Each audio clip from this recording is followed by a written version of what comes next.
की वजह से घटना हुई है और घटना वो भी गलत है, घटना ये भी गलत है। मासूमों की कभी जान नहीं जाती अगर प्रेम यादव की जान न गई होती।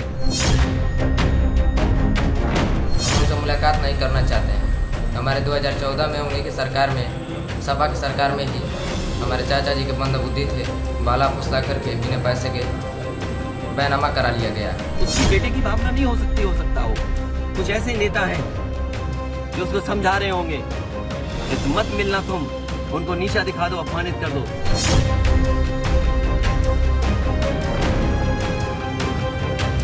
बीते 2 अक्टूबर को एक जमीन की जंग में सामूहिक हत्याकांड से दहले देवरिया के फतेहपुर गांव में अभी भी गम और गुस्से का आलम है। वहीं सियासी संग्राम भी जोरों पर है। इसी कड़ी में अब अखिलेश यादव भी फतेहपुर जा पहुंचे और एक पखवाड़े बाद एक बार फिर प्रदेश की सियासत का केंद्र बनता दिख रहा है देवरिया।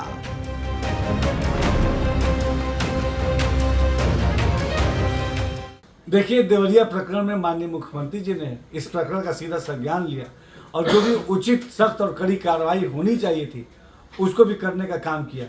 उत्तर प्रदेश की हमारी योगी सरकार निष्पक्ष और पारदर्शी तरीके से उत्तर प्रदेश के कानून व्यवस्था को मेंटेन करने के लिए काम कर रही है और देवरिया प्रकरण पे जो भी उचित कार्रवाई होनी चाहिए थी माननीय मुख्यमंत्री जी ने उसको तुरंत संज्ञान लेके किया।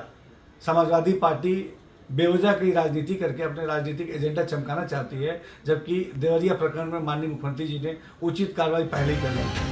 दरअसल 2 अक्टूबर को हुए उस नरसंहार में पहले प्रेमचंद यादव की हत्या हुई और फिर सत्य प्रकाश दुबे के परिवार के 5 लोगों की जान ली गई। वहीं इंसाफ की गुहार में दोनों परिवार सरकार से एक दूसरे पर कड़ी कार्रवाई की मांग कर रहे हैं। सरकार और प्रशासन ने इस कड़ी में कड़े कदम भी उठाए हैं। वहीं प्रेमचंद यादव के मकान पर मंडराते बुलडोजर के साए में परिवार से मिले अखिलेश यादव ने सरकार पर निशाना साधा। उस घटना की वजह से घटना हुई है और घटना वो भी गलत है, घटना ये भी गलत है। अगर ये सवाल आप पूछते हैं मासूमों के लिए, मासूमों की कभी जान नहीं जाती अगर प्रेम यादव की जान न गई होती तो। आखिरकार सरकार क्यों इस बात को छिपाना चाहती है कि प्रेम यादव को बुला करके मारा और किसने मारा? ये जो बुलडोजर चलाने की भाषा है, जो बुलडोजर चलाने की संस्कृति है, ये मत समझिए बुलडोजर में दिमाग नहीं होता है। अगर बुलडोजर न्याय देने लगा तो अगली सरकार भी यही करेगी।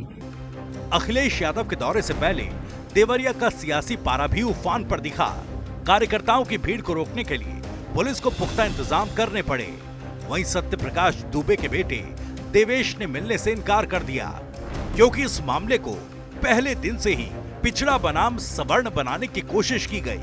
देवेश का कहना है कि सपा सरकार में अब तो जान माल का भी खतरा है। हम उनसे मुलाकात नहीं करना चाहते हैं।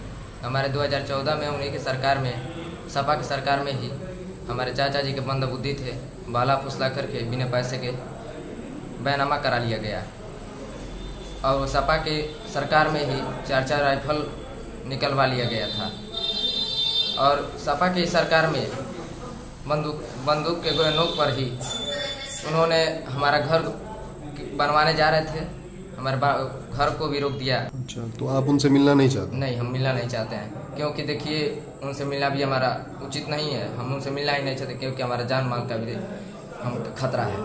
ये उसकी भावना है और उसको उसकी बेटे की भावना नहीं हो सकता हो।